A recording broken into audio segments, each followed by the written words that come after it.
쌀 한 가마니면 된다. 이 벙어리 계집애를 데려가거든 그 값만 치르고 가시오. 장터 한복판이었습니다. 12살이나 되었을까 싶은 계집아이가 헌가마니 값에 팔리고 있었지요. 아이는 소리 한 번 내지 못한 채 그저 눈만 크게 뜨고 있었습니다. 그 앞에 약초 보따리를 맨 늙은이 하나가 걸음을 멈춰 섰습니다. 그런데 늙은이가 아이의 손을 잡아 끄는 순간 아이의 소매자락 안에서 무언가가 툭 하고 흘바닥에 떨어졌습니다. 장날처럼 정겨운 사람 사는 이야기를 오늘도 따뜻하게 들려드리겠습니다. 구독과 좋아요로 야담장날에 힘을 보태주세요.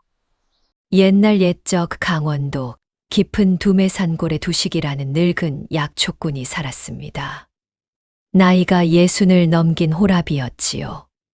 젊어서는 남의 집 종노릇을 하며 뼈가 굵었고 늙어서는 산을 헤매며 약초를 캐다 저작거리에 내다 파는 것으로 하루하루를 이어갔습니다.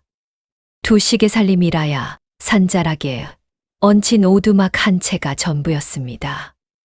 방 한 칸에 붓두막 하나, 벽에는 마른 약초 다발이 주렁주렁 매달려 있었지요. 세간이라 부를 것도 없었습니다. 그래도 두식은 제 처지를 원망하는 법이 없었습니다. 사람이 가진 게 없어도 마음 하나는 반듯해야 하는 법이지. 혼잣말처럼 그런 소리를 중얼거리며 두식은 매일같이 산을 올랐습니다. 그날도 마찬가지였습니다. 캐온 약초를 팔러 닷새마다 열리는 큰 장에 내려온 참이었지요.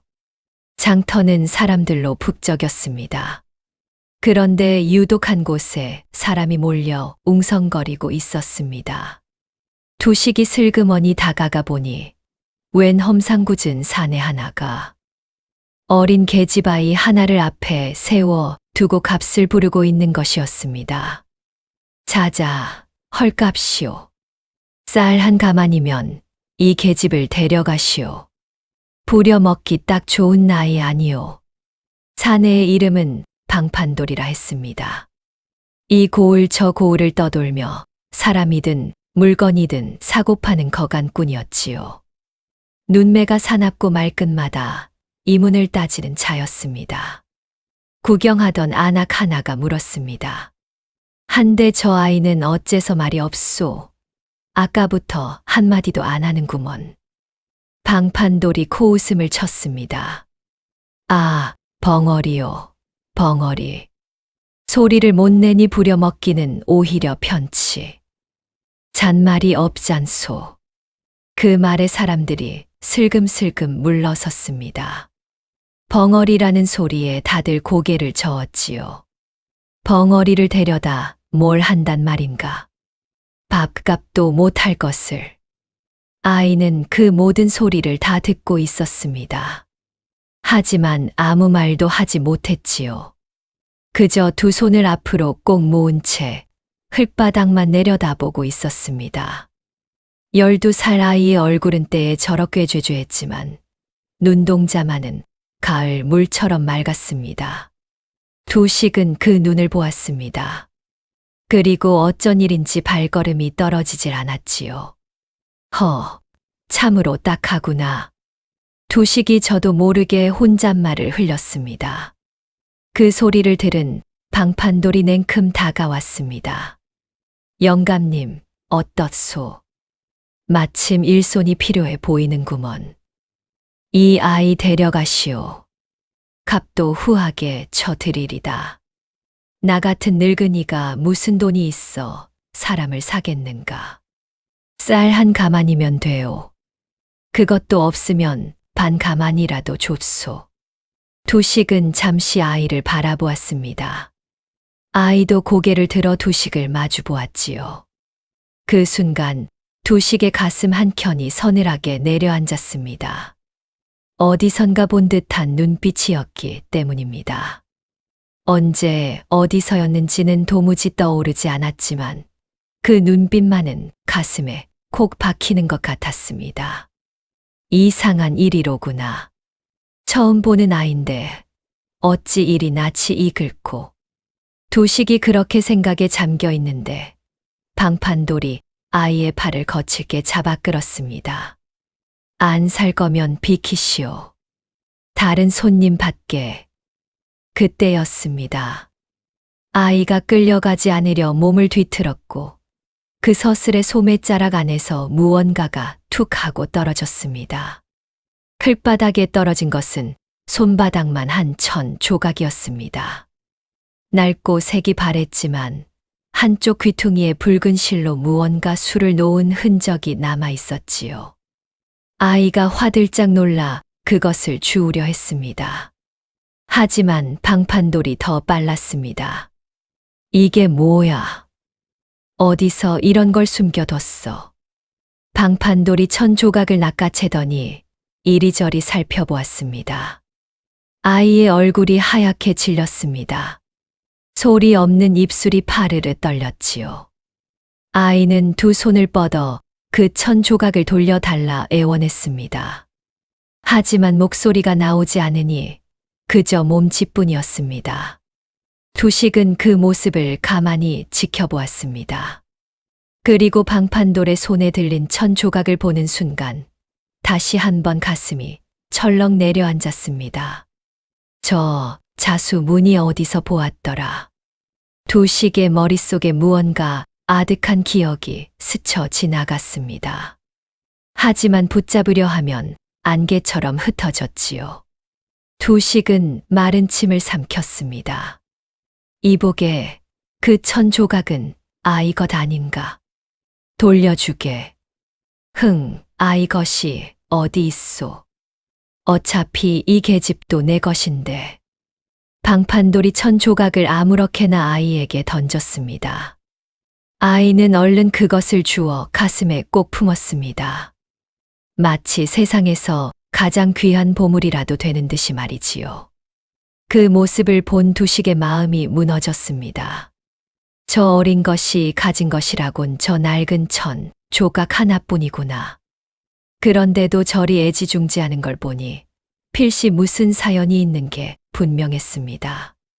두식은 결심한 듯 보따리를 내려놓았습니다. 내가 데려가겠네. 방판돌의 눈이 번쩍 뜨였습니다. 오, 정말이오? 잘 생각하셨소.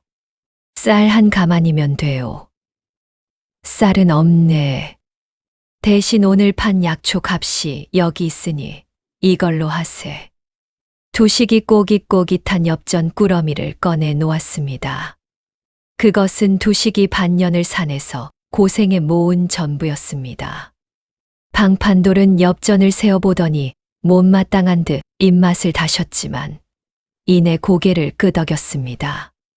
에이, 믿지는 장사지만 영감님 사정을 봐서 넘기리다. 자, 데려가시오. 그렇게 아이는 두식의 손에 넘겨졌습니다. 방판돌은 엽전을 챙겨 서둘러 자리를 떴지요. 그런데 그가 떠나기 직전 두식은 얼핏 보았습니다. 방판돌의 눈빛이 아이를 향할 때 그 안에 언뜻 두려움 같은 것이 스쳐 지나가는 것을 말입니다. 저자, 어째 아이를 얼른 처분하고 싶어 안달이 난 것 같구나. 헐값에 팔아넘기면서까지. 두식은 고개를 갸웃했지만 곧 마음을 고쳐먹었습니다. 지금은 그런 것을 따질 때가 아니었습니다. 눈앞에 아이가 떨고 있었으니까요. 얘야, 무서워 말거라. 이제 나랑 가자꾸나. 두식이 부드럽게 말을 건넸습니다.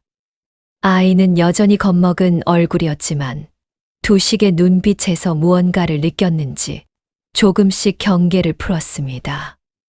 밥은 먹었느냐? 아이가 고개를 저었습니다. 저런. 우선 뭐라도 먹여야겠구나.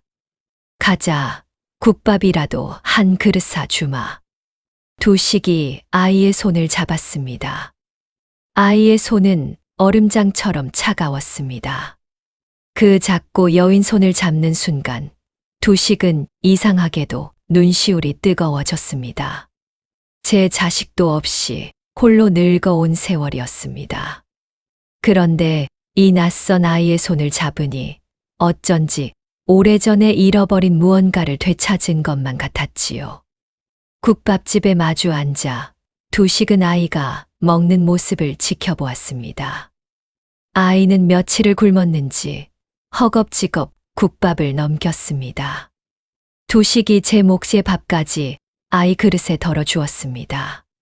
천천히 먹어라. 체할라. 아이가 문득 숟가락을 멈추었습니다. 그러고는 두 식을 빤히 올려다 보았지요. 무언가 말하고 싶은 듯 입술을 달싹였지만 소리는 나오지 않았습니다. 대신 아이의 두 눈에서 굵은 눈물이 뚝뚝 떨어졌습니다. 허허, 왜 우느냐? 밥 먹다 말고. 두 식이 투박한 손으로 아이의 눈물을 닦아 주었습니다. 아이는 소리 없이 그러나 서럽게 울었습니다. 그동안 얼마나 서러운 일을 겪었는지 그 눈물만 봐도 알 수 있었지요. 집으로 돌아오는 산길, 아이는 두 식의 뒤를 종종 따라왔습니다. 해가 뉘엿뉘엿 기울고 있었지요. 두 식이 걸음을 멈추고 아이를 돌아보았습니다. 내 이름이 무엇이냐? 아이가 고개를 저었습니다. 이름을 모른다는 뜻인지 말할 수 없다는 뜻인지 알 수 없었지요. 이름이 없느냐? 그럼 내가 하나 지어주마. 두 식은 잠시 하늘을 올려다보았습니다. 마침 저물어가는 냇물 위로 저녁 햇살이 잘게 부서지며 반짝이고 있었습니다. 저기 물빛 좀 보아라. 곱기도 하지. 물 위에 부서지는 저 잔물결을 윤슬이라 한단다. 너도 저 물빛처럼 고우니 윤슬이라 부르마. 어떠냐? 아이가, 아니 윤슬이가 두 식을 올려다보았습니다. 그러고는 처음으로 입가에 옅은 미소를 지었습니다. 소리 없는 웃음이었지만 그 어떤 말보다 환한 웃음이었지요. 두 식의 오두막에 도착했을 무렵에는 이미 사방이 어둑했습니다. 두 식은 아궁이에 불을 지피고 윤슬을 따뜻한 아랫목에 앉혔습니다. 그러고는 마른 약초 다발 사이에서 낡은 무명 이불을 꺼내 덮어 주었지요. 그날 밤 윤슬이 잠든 뒤에도 두 식은 오래도록 잠을 이루지 못했습니다. 낮에 본 그 천 조각의 무늬가 자꾸만 눈앞에 어른거렸기 때문입니다. 분명 어디선가 보았는데 저 붉은 실 자수를. 두 식은 뒤척이다 문득 잠든 윤슬의 얼굴을 바라보았습니다.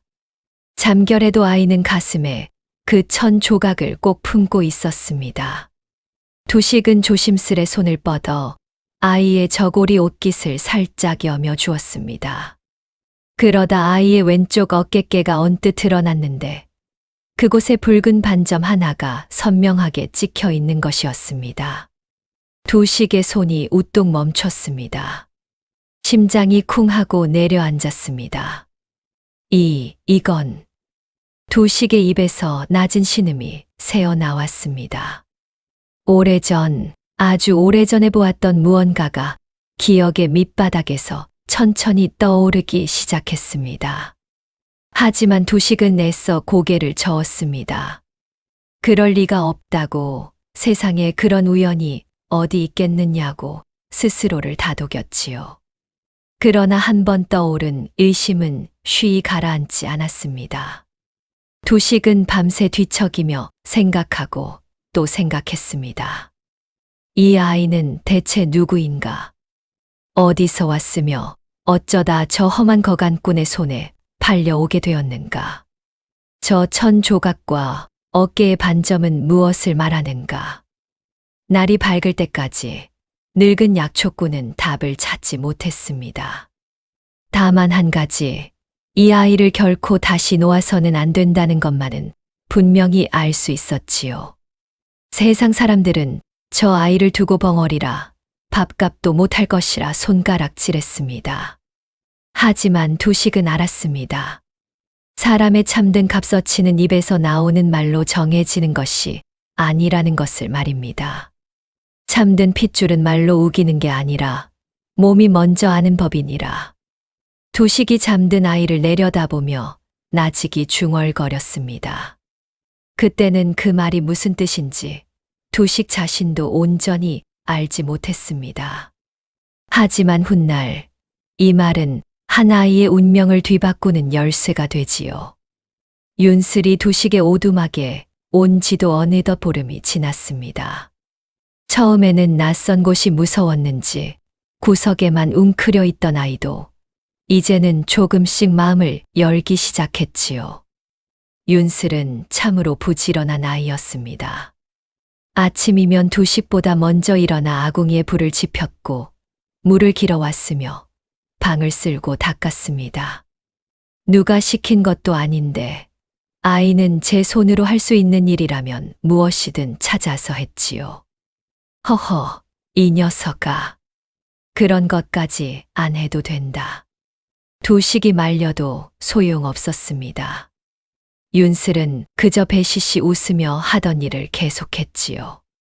소리 없는 웃음이었지만 그 웃음을 볼 때마다 두식의 마음은 봄볕처럼 따뜻해졌습니다. 하루는 두식이 산에서 캐온 약초를 마당에 널고 있었습니다. 윤슬이 곁에 쪼그려 앉아 그 모습을 유심히 지켜보았지요. 이건 당귀라는 것이란다. 피를 맑게 해주지. 이건 도라지고 저건 더덕이다. 두식이 약초 하나하나를 짚어가며 이름을 일러주었습니다. 윤슬은 눈을 반짝이며 그 이야기에 귀를 기울였습니다. 그러고는 손가락으로 약초를 하나하나 가리키며 두식이 일러준 이름을 제 나름의 손짓으로 되새겼지요. 오, 벌써 다 외웠느냐? 영리하구나, 우리 윤슬이. 두식이 감탄했습니다. 정말이지 윤슬은 총명한 아이였습니다. 한 번 보고 들은 것은 좀처럼 있는 법이 없었지요. 두식이 약초를 다듬는 법을 보여주면 윤슬은 그것을 그대로 따라했습니다. 그것도 어른 못지않게 야무진 솜씨로 말입니다. 이 녀석, 이런 재주를 어디서 배웠을꼬. 두식은 그런 윤슬을 볼 때마다 고개를 갸웃했습니다. 벙어리로 저작거리에 팔려 다니던 아이가 어찌 이리 손끝이 여물고 눈치가 빠른지 도무지 예사롭지 않았기 때문입니다. 그러던 어느 날 마을 아래 사는 옥향 노파가 두식의 오두막을 찾아왔습니다. 옥향은 두식의 오랜 이웃으로 입담이 걸걸하고 세상 소식에 밝은 노파였지요. 영감, 소문 들었네. 장터에서 웬 벙어리 계집애를 하나 사왔다며? 사온 게 아니라 거둔 걸세. 딱 해서 말이야. 딱 하기는 늙은 몸에 애물단지 하나 들인 게지. 어디 얼굴이나 좀 보세. 옥향이 방 안을 기웃거렸습니다. 마침 윤슬이 부뚜막에서 나무를 다듬고 있었지요. 옥향이 아이를 찬찬히 뜯어보더니 눈을 크게 떴습니다. 아니, 세상에. 이 아이 얼굴 좀 보게. 때를 벗기니 이렇게 곱상하지 않은가. 벙어리라기엔 아까운 인물일세. 그렇지. 나도 그리 생각했다네. 한데 영감, 이상하지 않은가. 이만한 인물에 이만한 손끝을 가진 아이가 어쩌다 그 험한 거간꾼 손에 팔려 다녔을꼬. 필시 무슨 사연이 있는 게야. 옥향의 말에 두식의 얼굴이 어두워졌습니다. 실은 두식도 그 생각을 하루에도 몇 번씩 하던 참이었지요. 그날 밤 보았던 어깨의 붉은 반점과 낡은 천 조각. 그것들이 자꾸만 마음에 걸렸습니다. 두식은 옥향을 배웅하고 돌아와 윤슬을 가만히 불렀습니다. 윤슬아, 이리 와 보아라. 내게 물어볼 것이 있구나. 윤슬이 나물 다듬던 손을 멈추고 두식 곁으로 왔습니다. 내가 늘 품고 있는 그 천 조각 말이다. 그거 이 할아비에게 잠깐 보여줄 수 있겠느냐? 윤슬의 얼굴에 순간 긴장이 스쳤습니다. 아이는 본능적으로 두 손으로 가슴을 감쌌지요. 그 천조각은 아이에게 목숨보다 소중한 것인 듯 했습니다. 괜찮다. 뺏으려는 게 아니야. 그저 잠깐 보기만 하려는 게다. 이 할아비를 못 믿겠느냐? 두식이 부드럽게 웃으며 손을 내밀었습니다. 윤슬은 한참을 망설였습니다. 그러다 두식의 눈을 가만히 들여다보더니 이윽고 품속에서 천조각을 꺼내 두 손으로 조심스레 건넸지요. 두식은 떨리는 손으로 그것을 받아들었습니다. 손바닥만 한 낡은 무명천이었습니다. 세월의 색이 바래고 귀퉁이가 해졌지만 한쪽 모서리에 붉은 실로 술을 놓은 무늬가 남아 있었습니다. 그것은 매화 한 송이였습니다.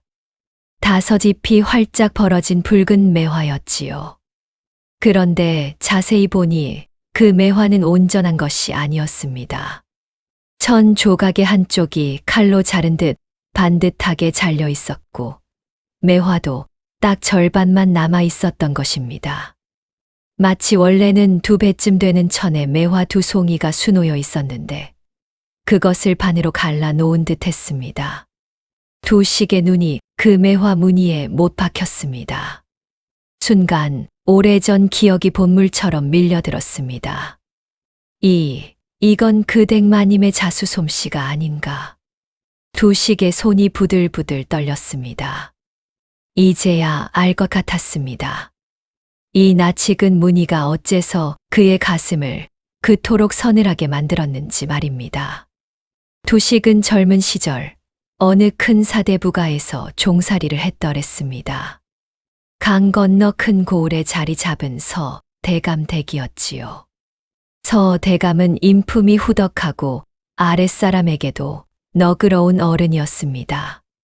두식은 그 댁에서 마당을 쓸고 약초밭을 가꾸며 여러 해를 보냈습니다.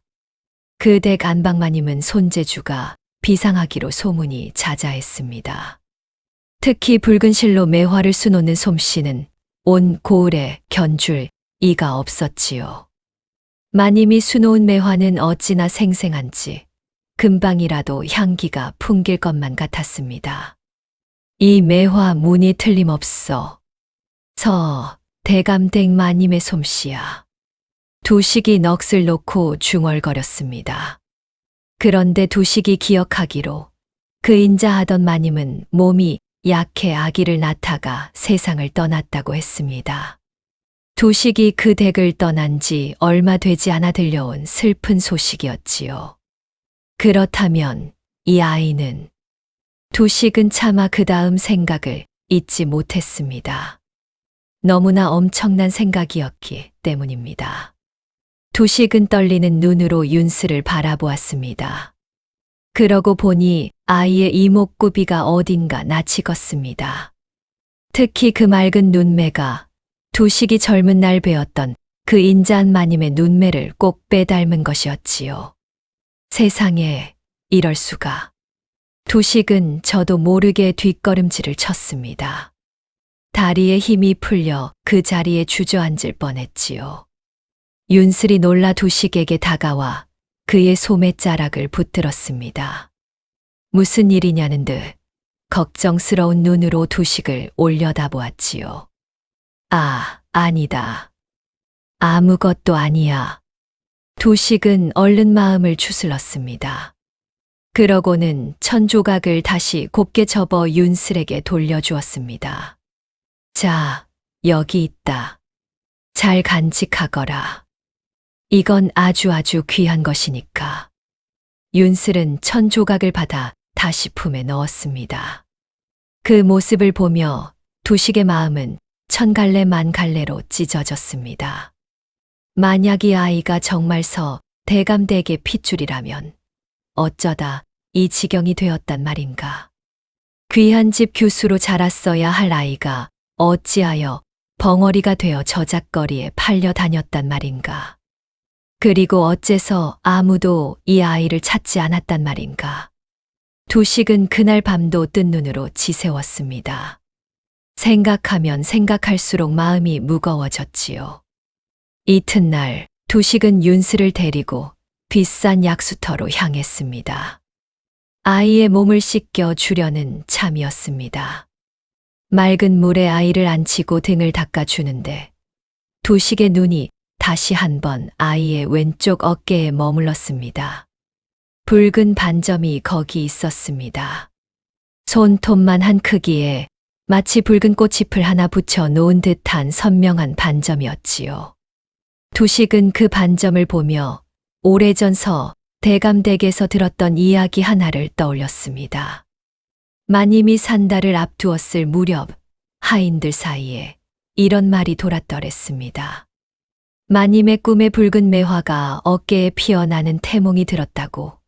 그래서 태어날 아기는 필시 귀한 인물이 될 것이라고 말입니다. 붉은 매화라. 두식은 아이의 어깨에 핀 붉은 반점과 천 조각의 수놓인 붉은 매화를 번갈아 떠올렸습니다. 이것이 과연 우연일 수 있단 말인가? 두식의 마음 속에서 하나의 확신이 서서히 굳어갔습니다. 이 아이는 서 대감댁에 잃어버린 딸이 틀림없다는 확신이었지요. 하지만 확신이 서자 두식은 오히려 더 큰 두려움에 사로잡혔습니다. 만약 이것이 사실이라면 누군가 이 아이를 일부러 없애려 한 것이 분명했습니다. 갓난아이를 몰래 내다 팔아버리고 아무도 찾지 못하게 만든 자가 있는 것이지요. 그리고 그런 짓을 할 수 있는 자라면 필시 그 댁 안에 있는 사람일 터였습니다. 섣불리 나섰다간 이 아이가 도로 위험해질 게야. 두식은 이를 악물었습니다. 늙은 종이 사대부가의 일에 함부로 입을 놀렸다간 아이를 구하기는커녕 되레 아이를 죽음으로 내몰 수도 있었습니다. 힘없는 자가 힘있는 자의 죄를 밝히는 일이 얼마나 위태로운지 두식은 평생을 종으로 살며 뼈저리게 알고 있었지요. 그날부터 두식은 윤슬을 더욱 애지중지 보살폈습니다. 겉으로는 그저 딱 한 벙어리 아이를 거둔 늙은이 행세를 했지만 속으로는 언젠가 이 아이의 억울함을 풀어줄 날을 기다렸습니다. 때를 기다려야 해. 반드시 때가 올 게야. 두식은 밤마다 잠든 윤슬의 언 손을 채 두 손으로 감싸 녹여주며 그렇게 다짐했습니다. 아이의 손은 여전히 차가웠지만 두식의 마음만은 어느 때보다 뜨겁게 타올랐지요. 한편 강 건너 큰 고을에서 대감댁에서는 그 무렵 아무도 모르는 은밀한 일들이 벌어지고 있었습니다. 그 이야기는 잠시 뒤에 이어가기로 하지요.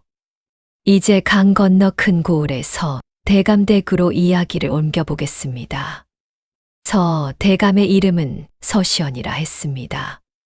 대대로 벼슬을 지낸 이름난 사대부 집안의 어른이었지요. 나이는 45. 인품이 후덕하고 학문이 깊어 고을 사람들의 존경을 한 몸에 받는 분이었습니다. 하지만 서 대감의 속내는 늘 그늘져 있었습니다. 12년 전 그토록 아끼던 부인이 딸을 낳다가 세상을 떠났기 때문입니다. 게다가 태어난 딸마저 시름시름 앓다가 이래 만에 숨을 거두었다는 소식을 들었지요. 아내와 딸을 한꺼번에 잃은 서 대감의 슬픔은 이루 말할 수 없었습니다. 이 사람아, 어찌 나를 두고 먼저 갔단 말인가. 그 어린 것까지 데려가다니. 서 대감은 부인의 위패 앞에서 밤마다 눈물을 흘렸습니다. 그 후로 여러 해가 흐르는 동안 서 대감은 재혼할 생각조차 하지 않았지요. 그러다 3년 전 집안 어른들의 성화에 모이 이겨 새 부인을 맞아들였습니다. 그 새 부인이 바로 나주댁이었습니다. 나주댁은 나이 34으로 얼굴이 곱고 언행이 반듯한 여인이었습니다. 겉으로는 나무랄 데가 없었지요. 손님을 맞을 때는 상냥했고 하인들을 부릴 때는 빈틈이 없었습니다. 고을 사람들은 서 대감이 참한 부인을 얻었다며 부러워했습니다. 하지만 그 곱상한 얼굴 뒤에는 아무도 모르는 서늘한 속셈이 감춰져 있었습니다. 나주댁에게는 재우라는 아들이 하나 있었습니다. 11살 난 사내아이였지요. 재우는 나주댁의 앞선 남편이 세상을 떠난 뒤 태어난 유복자였습니다. 나주댁은 재우를 홀로 키우다가 3년 전 서 대감의 새 부인이 되면서 아들을 데리고 서 대감댁에 들어왔던 것입니다. 나주댁의 소원은 오직 하나였습니다. 제 아들 재우를 이 큰 집안의 당당한 상속자로 만드는 것이었지요. 이 집의 재물과 이름이 모두 내 아들 것이 되어야 해. 나주댁은 밤마다 그렇게 되뇌었습니다. 서 대감에게 친자식이 없으니 데려온 아들 재우가 이 집안을 물려받는 것이 마땅하다고 여겼지요. 실제로 서 대감도 재우를 친아들처럼 아꼈고 언젠가 이 집안을 재우에게 물려줄 뜻을 내비치기도 했습니다. 그러니 나주댁으로서는 만사가 뜻대로 흘러가는 셈이었습니다. 이 집안에 서 대감의 핏줄이 없는 한 재우의 앞날은 탄탄대로였으니까요. 그런데 바로 여기에 나주댁만이 아는 무서운 비밀이 숨어 있었습니다. 12년 전 서 대감의 부인이 딸을 낳고 세상을 떠났을 때 일입니다. 그때 서 대감은 부인을 잃은 슬픔에 넋을 잃고 자리보전을 했더랬습니다. 갓 태어난 딸을 돌볼 경황이 없었지요. 그래서 아기는 유모의 손에 맡겨졌습니다. 그 유모가 바로 점례라는 여인이었습니다. 점례는 서 대감 댁의 오랜 종으로 마음씨가 곱고 손이 여물어 마님이 무척 아끼던 사람이었습니다. 마님은 숨을 거두기 직전 점례의 손을 붙잡고 이렇게 당부했다고 합니다. 점례야, 이 아이를 부탁한다. 이 아이가 내 딸이라는 증표로 내가 수놓은 이 매화 천을 반으로 갈라 하나는 아이에게, 하나는 내가 지니거라. 훗날 무슨 일이 있거든 이 두 쪽을 맞추어 이 아이가 내 딸임을 밝혀다오. 마님은 그렇게 매화 수를 놓은 천을 둘러 갈라 한쪽은 갓난아이의 베네옷에 꿰매고 다른 한쪽은 점례에게 주었습니다. 그러고는 눈을 감았지요. 그런데 이 모든 광경을 몰래 지켜본 사람이 있었으니 바로 그 무렵 서 대감댁에 갓 들어온 먼 친척벌 여인이었습니다. 훗날의 나주댁, 바로 그 사람이었지요. 당시 나주댁은 남편을 여의고 그의 유복자를 배 속에 품은 채 갈 곳이 없어 서 대감댁에 잠시 몸을 의탁하고 있던 처지였습니다. 그러던 차에 마님이 딸을 낳고 세상을 떠나는 것을 보았지요. 나주댁의 머릿속에 무서운 생각이 스쳤습니다. 저 갓난 것만 없으면 언젠가 내가 이 집 안주인이 되고 내 배 속의 아이가 이 집을 물려받을 수도 있지 않은가. 한 번 든 그 생각은 좀처럼 사라지지 않았습니다. 나주댁은 어느 깊은 밤 유모 점례가 잠든 틈을 타 갓난아이를 몰래 안고 나왔습니다. 그러고는 미리 손을 써둔 거간꾼에게 아이를 넘겼지요. 그 거간꾼이 바로 젊은 시절의 방판돌이었습니다. 이 아이를 멀리, 아주 멀리 데려가 없애버리게. 다시는 이 고을에 얼씬거리지 못하게 말이야. 나주댁은 방판돌에게 은자를 두둑이 쥐어주며 그렇게 일렀습니다. 방판돌은 돈에 눈이 멀어 그 일을 맡았지요. 이튿날 아침 갓난아이가 사라진 것을 안 점례는 온 집안을 뒤지며 울부짖었습니다. 하지만 아이는 어디에도 없었습니다. 서 대감은 병석에서 그 소식을 듣고 그의 정신을 잃고 말았지요. 얼마 뒤 서 대감 댁에는 아기가 병으로 죽었다는 소문이 돌았습니다. 나주댁이 은밀히 퍼뜨린 거짓 소문이었습니다. 점례는 그것이 거짓임을 알았지만 감히 진실을 밝힐 수 없었습니다. 갓난아이가 사라지던 밤 나주댁이 방을 나서는 것을 얼핏 보았기 때문입니다. 하지만 증거가 없었지요. 힘없는 종이 지체 높은 손님을 무고했다간 그 자리에서 맞아 죽을 판이었습니다. 마님, 소인이 아기 씨를 지키지 못했습니다. 이 죄를 어찌하면 좋습니까? 점례는 돌아가신 마님의 위패 앞에서 피눈물을 흘렸습니다. 그러고는 마님이 남긴 반쪽 천 조각을 품에 꼭 안고 그날 밤서 대감댁을 몰래 빠져나왔습니다. 언젠가 반드시 아기 씨를 찾아 이 천 조각을 맞추어 보리라. 그리 다짐하면서 말이지요. 그렇게 점례는 자취를 감추었고 세월은 무심히 흘러 12년이 지났습니다. 그동안 나주댁은 뜻한 바를 하나씩 이루어 갔습니다. 서 대감의 신임을 얻어 마침내 새 안주인 자리에 올랐고 제 아들 제우를 서 대감의 후계로 세우는 일도 착착 진행되었지요. 나주댁은 그날의 죄가 영원히 묻혔다고 믿었습니다. 그런데 얼마 전 나주댁의 마음에 작은 파문이 일었습니다. 늙은 거간꾼 방판돌이 어느 날 은밀히 나주댁을 찾아왔던 것입니다. 마님, 오랜만에 뵙습니다. 그동안 강령하셨는지요? 방판돌의 능글맞은 얼굴을 본 나주댁은 가슴이 철렁했습니다. 내 이놈, 여기가 어디라고 발을 들이느냐? 무슨 일이냐? 허허, 그리 매정하게 구실 것 없습니다. 실은 긴히 여쭐 것이 있어 왔지요. 12년 전 그 갓난 것 말입니다. 나주댁의 얼굴이 하얗게 질렸습니다. 그 아이가 어찌 되었느냐? 없애버렸다 하지 않았느냐? 방판돌이 슬며시 눈을 굴렸습니다. 그게 말입니다. 소인이 차마 갓난 것을 죽이지는 못하고 멀리 강원도 산골에 넘겨버렸지요. 한데 그 아이가 죽지 않고 여태 살아있는 모양입니다. 이 고을 저 고을로 팔려 다니다가 얼마 전 제 눈에 띄었지 뭡니까? 나주댁의 손끝이 파르르 떨렸습니다. 그래서 그 아이는 지금 어디 있느냐? 염려 마십시오. 소인이 얼른 다시 팔아 넘겼습니다. 아주 멀리 산골 늙은이한테요.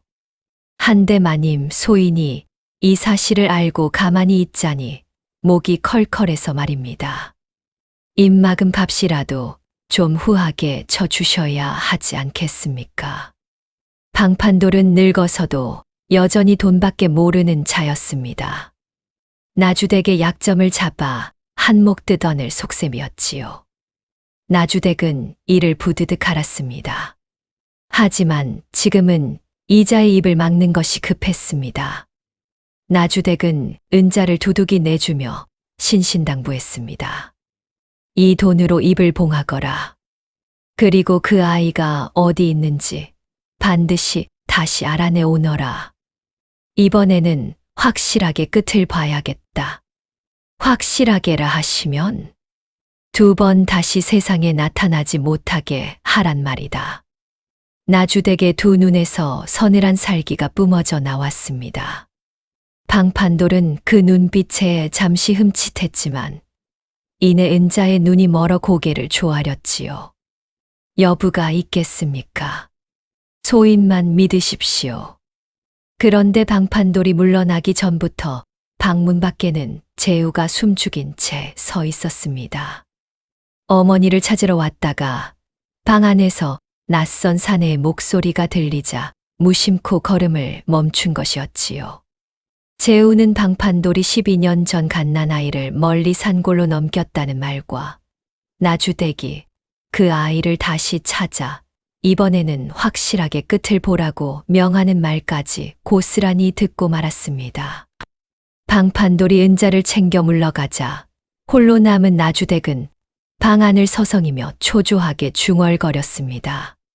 12년을 공들여 쌓은 탑이야. 그 계집애 하나 때문에 무너뜨릴 수는 없어. 절대로. 제우는 방문 밖에서 온몸을 부들부들 떨었습니다. 이제 11살에 불과했지만 또래보다 영민하고 심성이 고운 아이였지요. 재우는 그동안 어머니가 무언가를 숨기고 있다는 것을 어렴풋이 느끼고 있었습니다. 하지만 오늘 들은 이야기는 어린아이가 감당하기에는 너무나 무서운 것이었습니다. 12년 전에 사라진 갓난아이와 그 아이를 넘겨받았다는 방판돌, 그리고 살아 돌아온 아이를 다시 없애라는 어머니의 명령까지 모든 말이 재우의 머릿속을 어지럽게 휘저었습니다. 어머니가 대체 무슨 일을 저지르신 건가? 재우의 어린 가슴이 쿵쾅쿵쾅 뛰었습니다. 무언가 크게 잘못되었다는 것을 직감했지요. 하지만 어린 재우는 그것이 무엇인지 어찌해야 하는지 알 수 없었습니다. 그저 두려움에 떨며 제 방으로 도망쳐 이불을 뒤집었었을 뿐이었지요. 이렇게 하여 12년 동안 묻혀있던 비밀이 서서히 수면 위로 떠오르기 시작했습니다. 강 건너 산골에서는 두식이 윤슬의 정체를 눈치챘고 서대감댁에서는 어린 재우가 어머니의 죄를 엿들었지요. 그리고 방판돌은 다시 한번 윤슬을 노리고 산골로 향하고 있었습니다. 운명의 실타래가 조금씩 조여 오고 있었던 것입니다. 며칠 뒤 산골 두식의 오두막에 뜻밖의 손님이 찾아들었습니다. 다름 아닌 방판돌이었지요. 두식이 마당에서 약초를 다듬고 있는데 살인문 밖에서 익숙한 목소리가 들려왔습니다. 영감님, 그간 별거 없으셨소? 두식이 고개를 들어보니 방판돌이 능글맞은 웃음을 흘리며 서 있었습니다. 두식의 가슴이 철렁 내려앉았지요. 자네가 여긴 어인 일인가? 허허, 지나는 길에 들렀소이다. 지난번 그 벙어리 계집애가 잘 지내나 궁금하기도 하고 말이오. 방판돌의 눈이 슬금슬금 오두막 안을 훑었습니다. 마침 윤슬은 뒷마당에서 물을 깃고 있어 그 자리에 없었지요. 두식은 얼른 몸을 일으켜 방판돌의 시야를 막아섰습니다. 그 아이는 잘 지내네. 한데 자네가 그걸 왜 궁금해하는가? 아, 그저 내가 판 물건이 어찌 지내나 싶어서지요. 한데 영감님, 그 계집애 말이오. 실은 좀 골치 아픈 내력이 있는 아이라오. 괜히 곁에 두었다간 영감님한테까지 화가 미칠지 모르니 그냥 나한테 도로 넘기시는 게 어떻소? 값은 후하게 쳐드리리다. 방판돌의 말에 두식의 눈이 번뜩였습니다. 아이를 도로 데려가겠다는 말. 그것도 골치 아픈 내력이 있다는 말. 두식은 이자가 무언가 꿍꿍이를 품고 왔음을 단박에 알아챘지요. 어허, 무슨 소린가. 이미 내 손으로 거둔 아이일세. 이제와 물을 수는 없네. 두식이 단호하게 잘라 말했습니다. 방판돌의 얼굴에서 웃음기가 슬며시 거쳤지요. 영감님, 좋게 말할 때 들으시오. 이건 영감님을 위해서 하는 말이오. 그 아이는 여기 있으면 안 될 아이란 말이오. 어째서 안 될 아이란 말인가? 자네, 그 아이에 대해 무언가 아는 게로군. 말해보게. 대체 이 아이가 누구인가? 두식이 다그치자 방판돌의 눈빛이 흔들렸습니다. 자칫 말을 잘못했다간 제 죄가 드러날 판이었지요. 방판돌은 얼른 얼버무렸습니다. 네, 내가 뭘 안단 말이오. 그저 팔려 다니던 아이니 내력이 험하다는 게지. 아무튼 넘기든 말든 알아서 하시오. 나중에 후회하지나 마시고. 방판돌은 그 말을 남기고 서둘러 자리를 떴습니다. 두식은 멀어지는 그의 뒷모습을 노려보며 이를 악물었지요. 저놈이 아이를 다시 노리는 게로구나. 누군가 뒤에서 저놈을 부리고 있는 게 분명해. 두식의 짐작대로 방판돌은 나주댁의 명을 받고 윤슬을 확인하러 온 것이었습니다. 이제 아이가 어디 있는지 알았으니 곧 무슨 수를 써서든 아이를 없애려 들터였지요. 그날 밤 두식은 잠든 윤슬을 바라보며 깊은 고민에 빠졌습니다. 이대로 두어선 안 되겠구나. 저놈들이 이 아이를 가만두지 않을 게야. 두식은 결단을 내려야 했습니다. 하지만 어찌해야 할지 막막했지요. 관아에 고발을 하자니 늙은 종의 말을 누가 믿어줄 것이며 지체 높은 사대부가를 무슨 수로 건드린단 말입니까? 그렇다고 아이를 데리고 도망을 치자니 이 늙은 몸으로 어린 것을 데리고 얼마나 멀리 갈 수 있겠습니까? 두식은 밤새 이 궁리 저 궁리를 하다가 이튿날 새벽 옥향 노파를 찾아갔습니다. 세상 소식에 밝은 옥향이라면 무슨 방도를 알려줄까 싶어서였지요. 옥향 할멈, 내 긴히 물어볼 게 있네. 두식은 옥향에게 그동안의 일을 털어놓았습니다. 윤슬이 가진 매화 1000조각과 어깨의 붉은 반점, 그리고 자신이 젊은 시절 종살이 하던 서 대감댁 마님의 자수 솜씨까지 말입니다. 옥향은 두식의 이야기를 듣더니 입을 다물지 못했습니다. 세상에나. 그럼 그 아이가 서 대감댁이 잃어버린 따님이란 말인가? 쉿! 목소리를 낮추게. 아직은 확실치 않네. 다만 심증만 있을 뿐이야. 아이고, 이 일을 어쩌누. 그게 사실이라면 큰일 아닌가. 누군가 그 댁 따님을 몰래 내다 판 게 아닌가 말일세. 옥향도 사태의 심각함을 알아챘습니다. 두 노인은 머리를 맞대고 궁리했지요. 섣불리 관아에 갔다간 되레 화를 입을 걸세. 증거가 있어야 해. 그 1000조각 하나만으로는 어림도 없어. 바로 그걸세.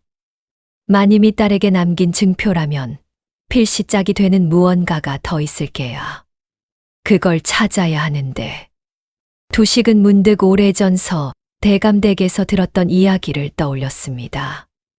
마님을 곁에서 모시던 유모가 하나 있었는데 아기가 사라진 뒤 그 유모도 함께 자취를 감추었다는 이야기였지요. 그래, 그 유모, 점례라는 여인이었어. 그 사람이 무언가 알고 있을지도 몰라. 두식의 눈이 반짝였습니다. 하지만 이내 어깨가 축 처졌지요. 한데 12년 전에 사라진 사람을 이 넓은 세상에서 어찌 찾는단 말인가. 두 노인은 다시 막막해졌습니다. 그때 옥향이 무릎을 탁 쳤습니다. 영감, 내게 좋은 생각이 있네. 이번에 새로 부임한 젊은 관원이 하나 있는데 그 사람이 참으로 강직하고 백성 편에 서는 사람이라 소문이 자자하다네. 상철이라는 관원인데 억울한 사연을 마다하지 않고 들어준다지 뭔가. 상철이라. 그 관원을 찾아가 사정을 털어놓아 보게. 어쩌면 도와줄지도 모르지 않는가. 두식은 잠시 망설였습니다. 관원을 찾아가는 것도 위험한 일이었으니까요. 자칫 나주댁 편의 선관원이라면 도리어 아이를 넘겨주는 꼴이 될 수도 있었습니다. 믿을 수 있는 사람인가? 네, 장담하네. 지난번에 우리 마을 곽서방이 억울하게 도둑 누명을 썼을 때도 그 관원이 직접 나서서 진범을 잡아주었다네. 그런 사람이라면 믿어도 좋을 게야. 두식은 한참을 고민한 끝에 마침내 결심을 굳혔습니다. 좋네. 그 관원을 찾아가 보겠네. 이대로 앉아서 아이를 잃을 수는 없어. 두식은 집으로 돌아와 윤슬을 불렀습니다. 윤슬아, 이 할아비가 며칠 집을 비워야 할 것 같구나. 내 일을 바로잡으러 가는 길이란다. 윤슬은 무슨 뜻인지 몰라 두식을 빤히 올려다보았습니다. 두식은 아이의 두 손을 꼭 잡았지요. 너는 아무 걱정 말고 이 집에서 옥향 할멈과 함께 있거라. 절대 낯선 사람을 따라가서는 안 된다. 특히 지난번 그 거간꾼이 오거든 죽어도 문을 열어주지 말거라. 알겠느냐? 윤슬이 두식의 절박한 눈빛을 읽고 고개를 힘차게 끄덕였습니다. 그러고는 두식의 소매자락을 붙들며 가지 말라는 듯 애처로운 눈으로 그를 바라보았지요. 허허, 걱정 말거라. 금방 돌아오마. 이 할아비가 반드시 내 억울함을 풀어주고 오마. 두식은 아이의 머리를 쓰다듬어 주었습니다. 그러고는 매화 1000조각을 잠시 빌려달라 청했지요. 관원에게 증거로 보여주어야 했으니까요. 윤슬은 잠시 망설였지만 두식을 믿고 그 소중한 1000조각을 건넸습니다. 두식은 1000조각을 품에 꼭 넣고 길을 나섰습니다. 강을 건너 큰 고을 관아까지는 꼬박 이틀 길이었지요. 늙은 다리로 걷기에는 멀고 험한 길이었지만 두식은 조금도 쉬지 않았습니다. 조금만 기다려라, 윤슬아. 반드시 내 어미의 원한을 풀고 내 자리를 되찾아 주마. 두식은 이를 악물고 걸음을 재촉했습니다. 참된 핏줄은 말로 우기는 것이 아니라 몸이 먼저 안다 했던가요. 두식은 비록 피 한 방울 섞이지 않은 사이였지만 이제 윤슬을 제 친손녀처럼 여기고 있었습니다. 한편 두식이 집을 비운 사이 산골 오두막에는 윤슬과 옥향 노파만 남게 되었습니다. 그리고 그 무렵 방판돌 역시 나주댁의 명을 받들어 다시 산골로 향하고 있었지요. 이번에는 하수인 바우까지 데리고 말입니다. 두 사악한 자의 그림자가 산골 오두막을 향해 서서히 다가오고 있었습니다. 두식이 없는 그 집으로 말이지요. 두식은 꼬박 이틀을 걸어 마침내 큰 고을에 다다랐습니다. 하지만 곧장관하러 가기 전에 두식은 먼저 해야 할 일이 있었습니다. 바로 유모 점례의 행방을 수소문하는 것이었지요. 두식은 저작거리를 돌며 나이 지긋한 사람들에게 조심스레 물었습니다. 혹시 이 고을의 점례라는 여인을 아시오? 12년쯤 전에서 대감댁에서 유모 노릇을 하던 사람인데 말이오. 대부분은 고개를 저었습니다. 그런데 한 늙은 주모가 무언가 떠오른 듯 말했지요. 점례라. 그 이름을 어디서 들었더라. 옳지, 저 강가 외딴 오두막에 홀로 사는 늙은 안악이 하나 있는데 그 사람 이름이 점례였던 것 같소. 삭바느질로 근근히 살아가는 사람인데 어찌나 말이 없는지 아무도 그 내력을 모른다오. 두식의 가슴이 뛰었습니다. 두식은 주모가 일러준 대로 강가 오두막을 찾아갔습니다. 과연 허름한 오두막 한 채가 갈대밭 사이에 웅크리고 있었지요. 두식이 살인문을 두드리자 안에서 백발이 성성한 늙은 여인이 나왔습니다. 나이는 50쯤 되었을까요? 세월의 고생이 깊게 팬 얼굴이었습니다. 뉘시오? 삭바느질이라면 안에 두고 가시오. 혹시 점례라는 분이 맞으십니까? 서 대감댁에서 유모로 계셨던. 그 말에 여인의 얼굴이 하얗게 굳었습니다. 여인은 화들짝 놀라 살인문을 닫으려 했지요. 모르는 소리요. 나는 그런 사람 아니요. 잠깐만 기다려 주십시오. 저는 해치려는 사람이 아닙니다. 저도 옛날 그 댁에서 종살이 하던 두식이라 하옵니다. 마당 쓸고 약초밭 가꾸던 늙은 종 말입니다. 기억하실지 모르겠으나 두식의 간절한 목소리에 여인의 손이 멈칫했습니다. 여인은 문틈으로 두식의 얼굴을 찬찬히 살폈지요. 두식이라 약초밭 두식이. 오라, 그 사람이요? 아이고 세상에. 점례의 눈에 눈물이 그렁그렁 맺혔습니다. 옛 한솥밥을 먹던 사람을 12년 만에 만난 것이었으니까요. 하지만 이내 점례는 다시 경계하는 낯빛이 되었습니다. 한데 그 예시를 어찌 다시 들추시오. 나는 이제 그 일과 아무 상관없이 조용히 살고 싶소. 두식은 방으로 들어가 마주 앉았습니다. 그러고는 품속에서 매화 1000조각을 꺼내 점례 앞에 조심스레 내려놓았습니다. 이것을 알아보시겠습니까? 점례의 눈이 그 1000조각에 멎었습니다. 순간 점례의 온몸이 사시나무 떨듯 떨리기 시작했습니다. 이건 점례가 떨리는 손으로 1000조각을 집어들었습니다. 그러고는 그것을 뚫어져라 들여다보더니 이내 오열하기 시작했습니다. 마님의 매화가 아니오. 이걸 어디서 났소? 대체 어디서? 점례는 1000조각을 가슴에 끌어안고 아이처럼 흐느꼈습니다.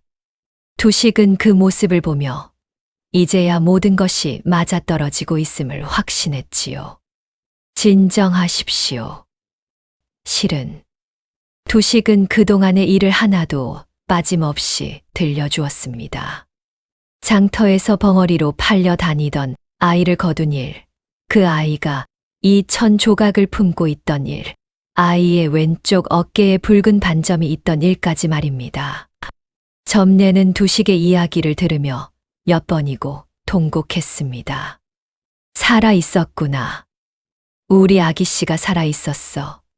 12년을 그 어린 것이 어찌 그 험한 세상을 헤쳐왔단 말이오. 아이고, 마님, 아기씨가 살아 있습니다. 살아 있어요. 점례는 방구석 낡은 괴짝을 열더니 그 밑바닥에서 무언가를 꺼냈습니다. 곱게 접은 비단 보자기였지요. 점례가 떨리는 손으로 보자기를 풀자 그 안에서 또 다른 1000조각이 나왔습니다. 두식은 숨을 삼켰습니다. 그것은 윤슬의 것과 똑같은 낡은 무명천이었습니다. 그리고 그 귀퉁이에는 붉은 실로 수놓은 매화 절반이 남아 있었지요. 이것이 바로 그 나머지 반쪽이요. 마님께서 숨을 거두시며 하나는 아기씨께 꿰매주고 하나는 내게 맡기셨소. 훗날 아기씨를 찾거든 이 둘을 맞추어 증표로 삼으라 하셨지.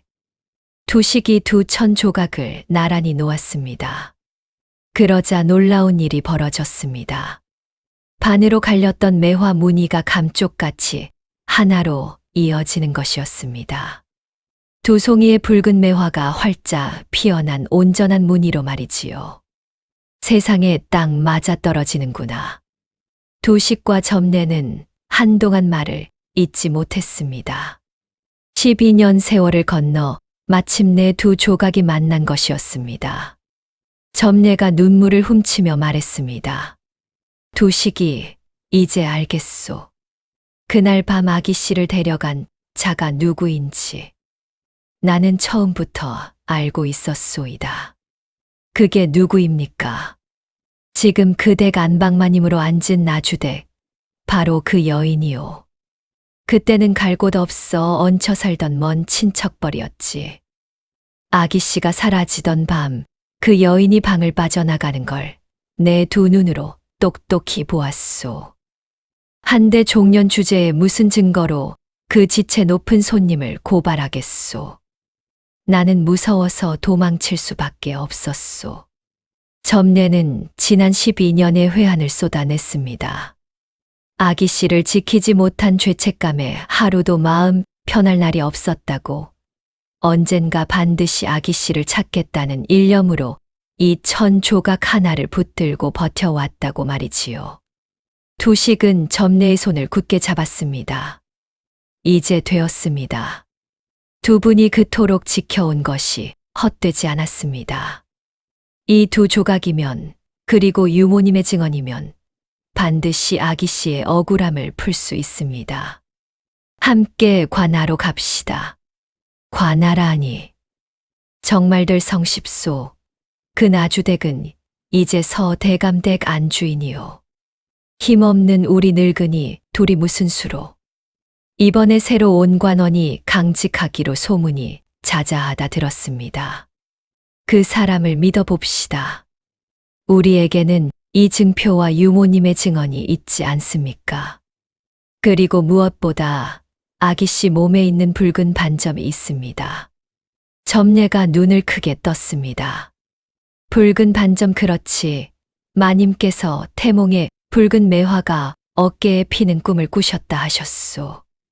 그래서 아기 씨가 태어났을 때 정말로 그 자리에 붉은 반점이 있어 다들 신기해했더랬지. 그 반점을 아는 사람은 나 말고도 그 댁 늙은 하인들 몇이 더 있을 게요. 증거는 이제 하나둘이 아니었습니다. 2개의 매화 1000조각, 유모 점례의 증언, 아이의 어깨에 있는 붉은 반점, 그리고 그것을 기억하는 옛 하인들. 이만하면 진실을 밝히기에 충분했습니다. 도식과 점례는 서로를 마주보며 힘을 얻었습니다. 12년을 홀로 짊어져 온 무거운 짐을 이제는 함께 나눌 사람이 생긴 것이었지요. 도식이 고맙소. 그대가 아기 씨를 거두어 주지 않았다면 이 늙은이는 죽어서도 마님을 뵐 낯이 없었을 게요. 별 말씀을요. 다 그 아이 복이지요. 자, 어서 관하로 갑시다. 지체할 시간이 없습니다. 그런데 2 사람이 막 길을 나서려는데 도식의 마음 한켠에 불안한 그림자가 드리웠습니다. 산골에 홀로 남겨 둔 윤슬이 떠올랐기 때문입니다. 유모님, 실은 제가 마음이 급합니다. 그 거간꾼 방판돌이 다시 아이를 노리는 눈치였습니다. 어서 일을 마치고 아이에게 돌아가야 합니다. 방판돌이라면 그때 그 아기 씨를 데려간 거간꾼 아니요? 그자가 아직도 살아있단 말이오? 아이고, 그럼 정말 서둘러야겠소. 그자가 나주댁의 사주를 받았다면 무슨 짓을 할지 모르오. 2 사람은 발걸음을 재촉해 관하로 향했습니다.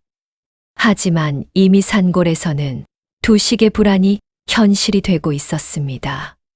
한편 산골 오두막에는 도식이 산길에서 크게 다쳐 아랫마을에 누워있다는 급한 전갈이 도착했습니다. 옥향 노파는 그것이 방판돌이 꾸며 낸 거짓 전갈인 줄도 모르고 도식을 살피러 황급히 집을 나섰지요. 그렇게 윤슬이 홀로 남아 뒷마당에서 빨래를 널고 있는데 살인문 밖에서 수상한 인기척이 들려왔습니다. 윤슬이 고개를 돌려보니 낯선 사내 2이 서 있었습니다. 하나는 지난번에 그 거간꾼 방판돌이었고 다른 하나는 처음 보는 험상궂은 젊은 사내였습니다. 하수인 바우였지요. 윤슬은 도식의 당부를 떠올렸습니다. 절대 저 거간꾼에게 문을 열어주지 말라던 그 말을 말입니다. 윤슬의 온몸이 얼어붙었습니다. 어이, 계집애. 거기 있는 거 다 안다. 순순히 나오너라. 좋은데 데려다 주마. 방판돌이 능글맞게 웃으며 살인문을 밀었습니다. 윤슬은 얼른 방 안으로 뛰어들어가 문고리를 걸어 잠갔습니다. 하지만 낡은 오두막의 문이 2 사내의 힘을 당해 낼 리 없었지요. 윤슬은 소리쳐 도움을 청하고 싶었습니다. 하지만 목소리가 나오지 않았습니다. 아무리 입을 벌려도 아무리 애를 써도 그저 바람 새는 소리만 새어 나올 뿐이었지요. 윤슬의 눈에서 절망의 눈물이 흘러내렸습니다. 할아버지, 할아버지, 도와주세요. 윤슬은 마음속으로 도식을 애타게 불렀습니다. 하지만 도식은 너무 멀리 있었고 문 밖의 사내들은 너무 가까이 있었습니다. 문짝이 우지끈 소리를 내며 흔들렸습니다. 방판돌과 바우가 번갈아 어깨로 문을 들이받고 있었지요. 어허, 이 문짝 한번 즐기네. 바우야, 힘 좀 써봐라. 예, 형님. 윤슬은 방구석에 웅크린 채 부들부들 떨었습니다. 하지만 그저 떨고만 있을 수는 없었지요. 윤슬은 필사적으로 머리를 굴렸습니다. 두식이 늘 말하던 것이 떠올랐습니다. 사람이 궁지에 몰릴수록 정신을 바짝 차려야 한다고, 힘으로 안 되면 꾀로 이겨야 한다고 말이지요. 윤슬의 눈이 벽에 걸린 말은 약초 다발에 멈췄습니다. 그 중에는 두식이 만지지 말라고 신신당부하던 것이 하나 있었습니다. 매운 연기가 나는 독한 풀이었지요. 아궁이에 넣고 태우면 눈이 맵고 재채기가 나서 정신을 못 차리게 만드는 풀이었습니다. 두식은 그것을 벌레를 쫓거나 짐승을 물리칠 때만 조금씩 쓰곤 했습니다. 윤슬은 재빨리 그 풀 다발을 걷어 아궁이 곁으로 갔습니다. 마침 아궁이에는 아침에 집힌 불씨가 아직 남아 있었지요. 윤슬은 그 풀을 한 아름 불씨 위에 얹었습니다. 그러고는 부지깽이로 뒤적여 매운 연기를 피워 올렸습니다. 곧 방 안에 뿌옇고 독한 연기가 자욱하게 퍼지기 시작했습니다. 윤슬은 젖은 수건으로 얼른 코와 입을 막았지요. 그러고는 연기가 문틈으로 창틈으로 새어나가도록 부채질을 했습니다. 바로 그때 문짝이 마침내 부서지며 두 사내가 방 안으로 들이닥쳤습니다. 자, 이제 순순히. 컥, 이게 무슨 연기야. 방 안에 발을 들여놓기가 무섭게 방판돌이 콜록콜록 기침을 쏟아냈습니다. 매운 연기가 눈과 코를 사정없이 찔러댔지요. 애취, 아이고, 눈이야, 캑캑. 바우도 마찬가지였습니다. 두 사내는 눈물 콧물을 줄줄 흘리며 방바닥을 나뒹굴었습니다. 눈이 매워 아무것도 보이지 않았지요. 윤슬은 그 틈을 놓치지 않았습니다. 수건으로 얼굴을 막은 채 몸을 잔뜩 낮추고 두 사내의 다리 사이를 잽싸게 빠져나갔습니다. 어딜. 캑캑. 저 전연 잡아라. 방판돌이 허우적거리며 손을 뻗었지만 매운 연기에 눈을 뜰 수가 없으니 허공만 휘저을 뿐이었지요. 윤슬은 이미 마당을 가로질러 산길로 내달리고 있었습니다. 이런 빌어먹을. 바우야, 쫓아. 어서. 두 사내는 눈물을 훔치며 비틀비틀 윤슬을 뒤쫓았습니다. 하지만 산길에 밝은 것은 윤슬이었지요. 두식을 따라 매일같이 오르내리던 산이었으니까요. 윤슬은 어느 바위 뒤로 몸을 숨겼다가 사내들이 지나가면 다른 길로 내빼기를 반복했습니다. 어디로 간 게야? 코앞에서 놓치다니. 방판돌은 약이 바짝 올랐습니다. 그런데 윤슬은 그저 도망만 다니는 것이 아니었습니다. 아이는 영리하게도 사내들을 점점 더 깊은 골짜기로 유인하고 있었지요. 두식에게 배운 대로 발자국을 엉뚱한 방향으로 남기고 나뭇가지를 부러뜨려 거짓 흔적을 만들면서 말입니다. 한참을 헤매던 방판돌과 바우는 어느새 험한 벼랑 아래 좁은 골짜기에 이르렀습니다. 사방이 가파른 바위 절벽으로 둘러싸인 곳이었지요. 형님, 이거 길을 잃은 것 같은데요. 바우가 불안한 얼굴로 주위를 두리번거렸습니다. 방판돌도 그제야 뭔가 이상하다는 것을 느꼈지요. 이게 어디야? 아까 그 길이 아니잖아. 바로 그때 위쪽 절벽에서 윤슬이 모습을 드러냈습니다. 아이는 안전한 바위 위에 올라서서 두 사내를 내려다보고 있었지요. 윤슬은 손짓으로 무언가를 가리켰습니다. 사내들의 발밑을 말입니다. 두 사내가 발밑을 내려다보니 그곳은 여름 장마에 물이 불어난 늪지였습니다. 얼핏 보면 평평한 땅 같았지만 실은 한 발만 잘못 디디면 허리까지 빠지는 진창이었지요.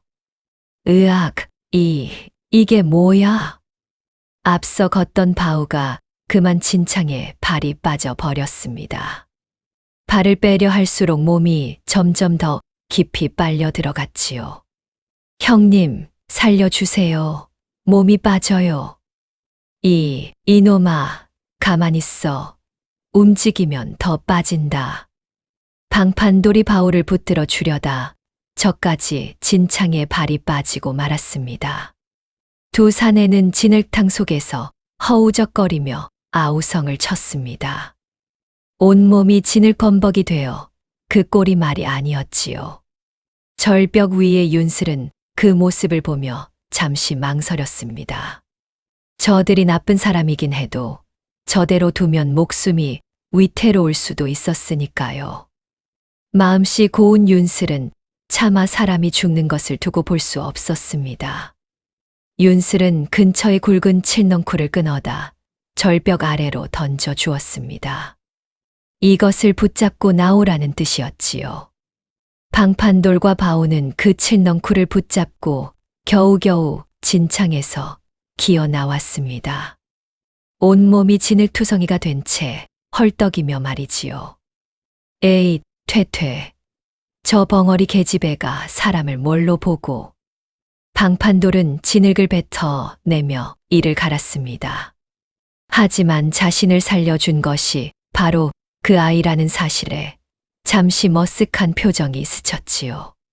그런데 그때 골짜기 아래쪽에서 사람들의 목소리가 들려왔습니다. 저기다, 저 골짜기 쪽에서 소리가 났어. 마을 사람들이었습니다.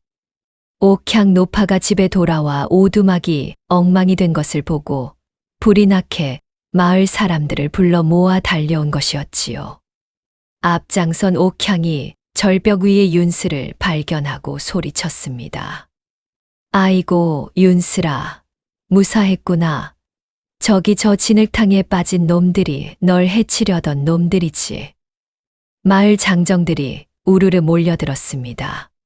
진흙범벅이 된 채 널브러진 두 사내를 보고 다들 어이없어 했지요. 이놈들이 대낮에 남의 집에 쳐들어와 어린애를 잡으려 했다고? 고얀 놈들 같으니 당장 관하로 끌고 가자. 장정들이 방판돌과 바울을 밧줄로 꽁꽁 묶었습니다. 두 사내는 발버둥을 쳤지만 여럿을 당해낼 재간이 없었지요. 놓아라. 우리는 그저.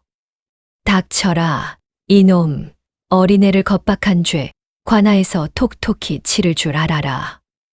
옥향이 윤슬을 절벽에서 안전하게 내려주며 아이를 꼭 끌어안았습니다. 아이고, 우리 윤슬이. 얼마나 무서웠누. 대체 이 어린 게 어찌 저 험한 놈들을 골탕 먹였을꼬. 참으로 영리한 아이일세. 마을 사람들도 저마다 혀를 내둘렀습니다. 세상에 저 조그만 벙어리 아이가 다 큰 사내 둘을 진흙탕에 처박았다고?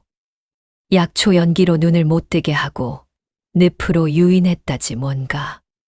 어른도 못할 꾀를 부렸어. 벙어리라 얕봤다간 큰 코 다치겠구먼. 저 아이 보통 내기가 아닐세.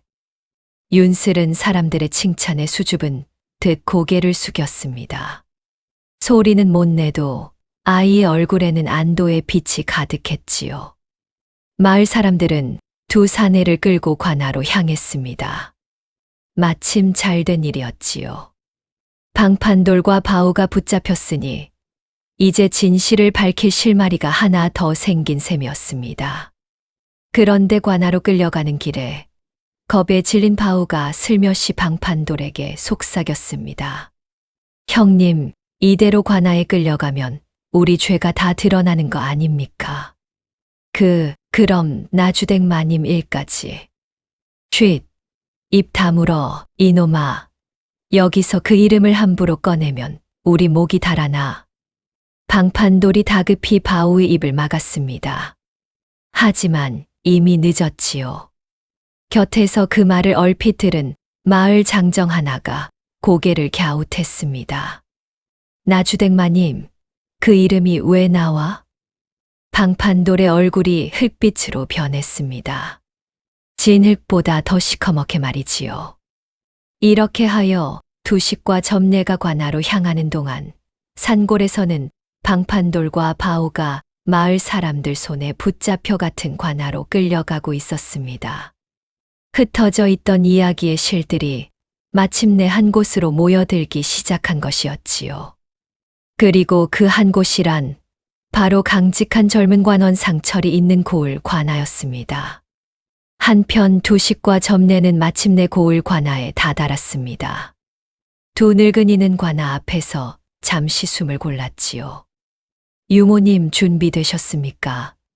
이제 들어가면 되돌릴 수 없습니다. 되돌릴 마음 없소. 12년을 기다린 날이오. 어서 들어갑시다. 두식과 점례는 관아 문을 두드려 관원 상철을 청했습니다.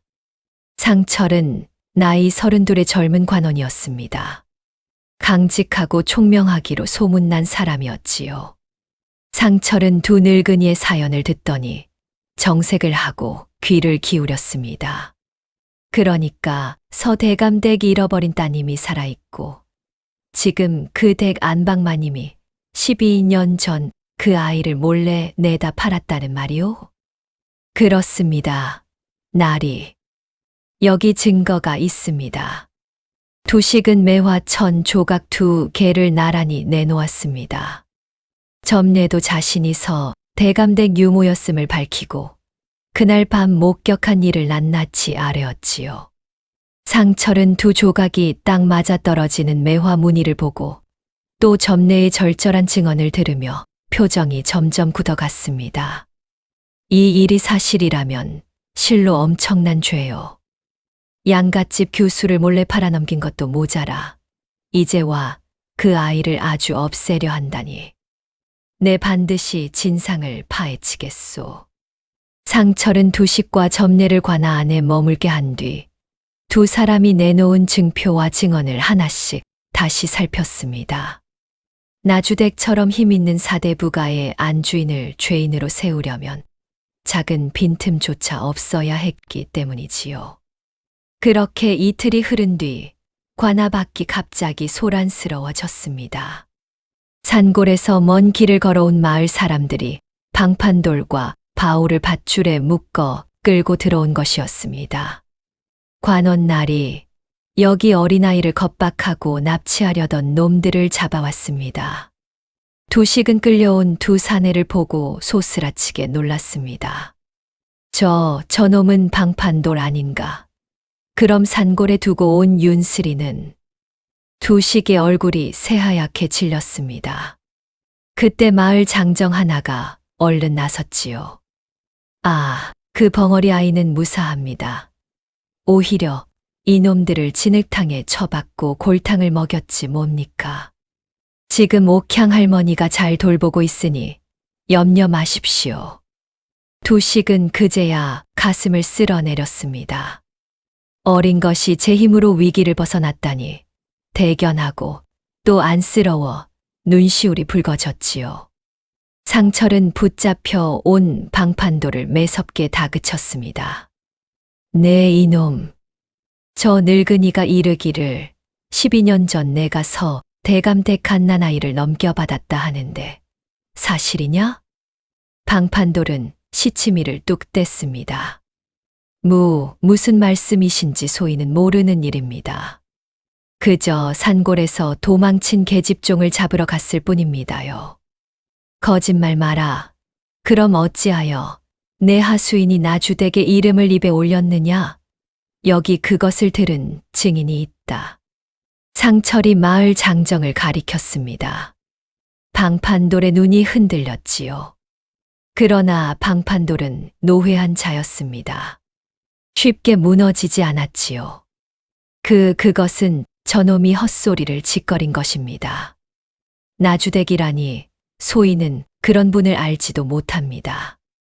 이렇게 방판돌이 끝까지 발뺌을 하니 확실한 물증 없이는 나주댁을 잡아들이기가 어려웠습니다. 상철은 고심 끝에 우선 방판돌과 바오를 옥에 가두고 서 대감댁에 사람을 보내 나주댁을 관하로 부르기로 했습니다. 그런데 여기서 나주댁의 무서운 반격이 시작되었습니다. 관아의 부름을 받은 나주댁은 조금도 당황하지 않았습니다. 오히려 이 위기를 뒤집을 계략을 재빨리 꾸몄지요.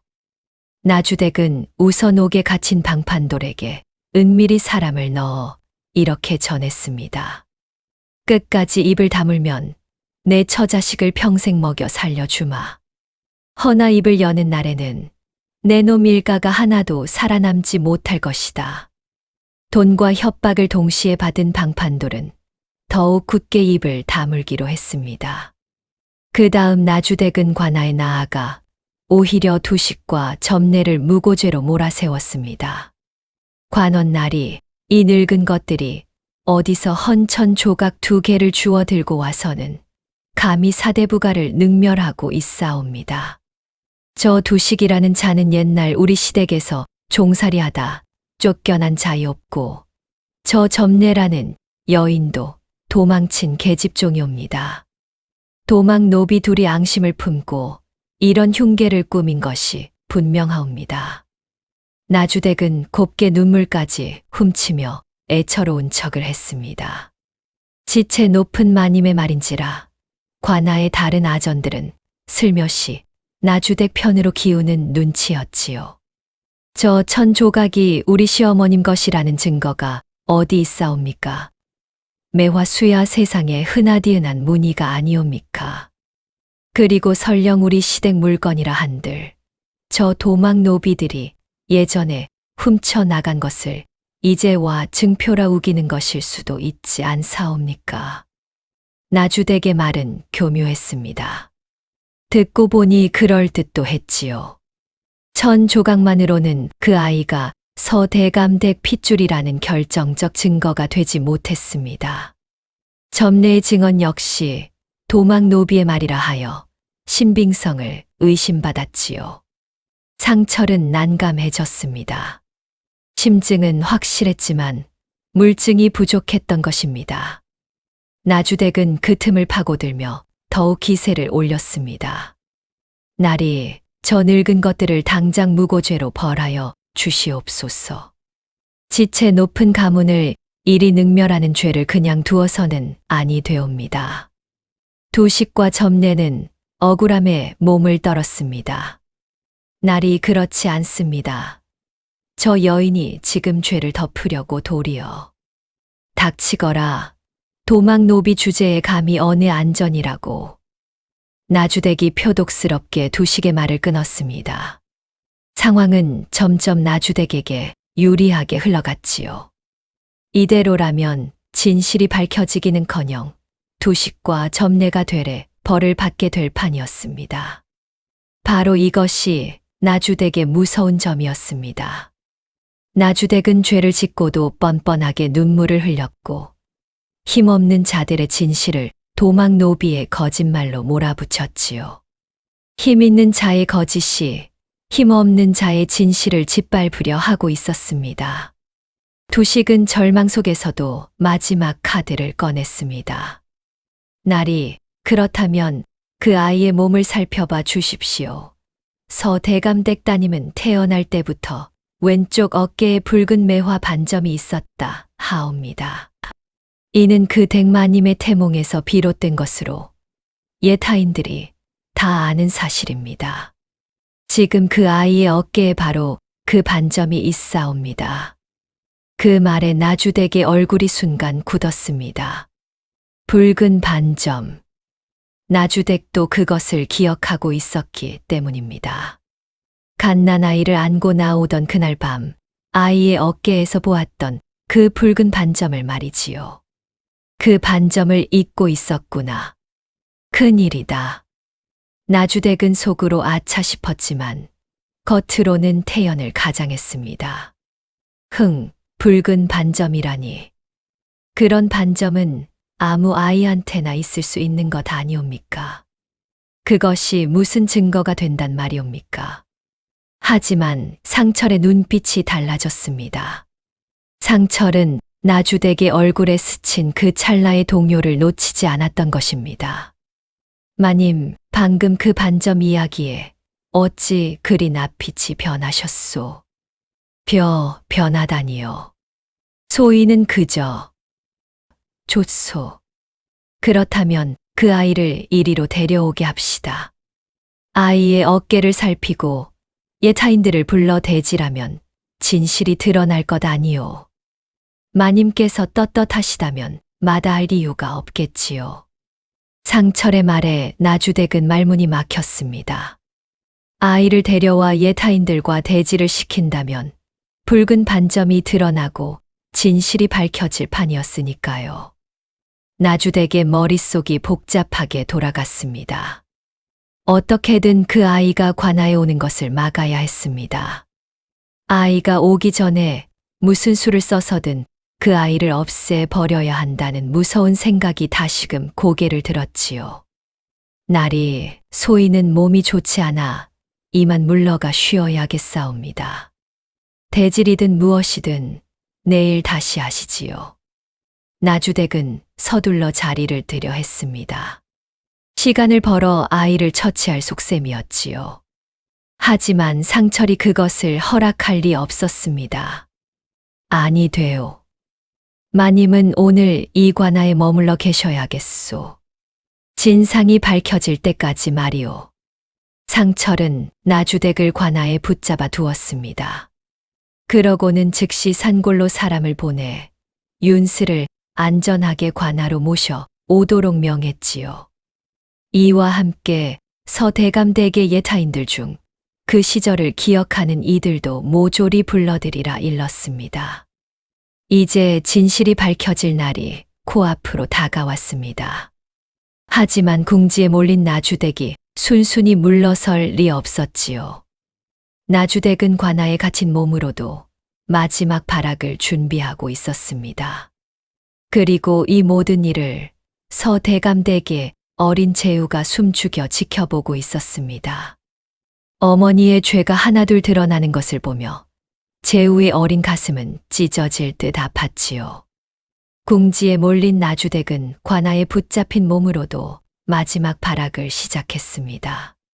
상철은 나주댁을 당장 옥에 가두지는 않았지만 관아 안쪽 별실에 머물게 하고 문 밖에는 포조를 세워 한 발짝도 밖으로 나가지 못하게 했습니다. 다만 사대부 집안의 안주인이라는 신분을 고려해 평소 데리고 다니던 몸종 한 명이 시중드는 것만은 허락했지요. 나주댁은 갑자기 가슴이 답답하다며 몸종에게 약을 가져오라고 소란을 피웠습니다. 그러고는 포졸이 잠시 한눈을 파는 틈을 타 몸종의 손에 작은 쪽지 하나를 몰래 쥐어 주었습니다. 쪽지에는 관아 밖에서 기다리는 신복에게 전할 무서운 명령이 적혀 있었습니다. 지금 당장 산골로 달려가 관아에서 보낸 사람들을 어떻게든 앞질러라. 그 아이를 데려오되 여의치 않거든 세상에 그 반점이 드러나지 못하게 하라. 몸종은 약을 구하러 가는 척 별실을 빠져나와 관아 밖에 숨어있던 신복에게 쪽지를 전했습니다.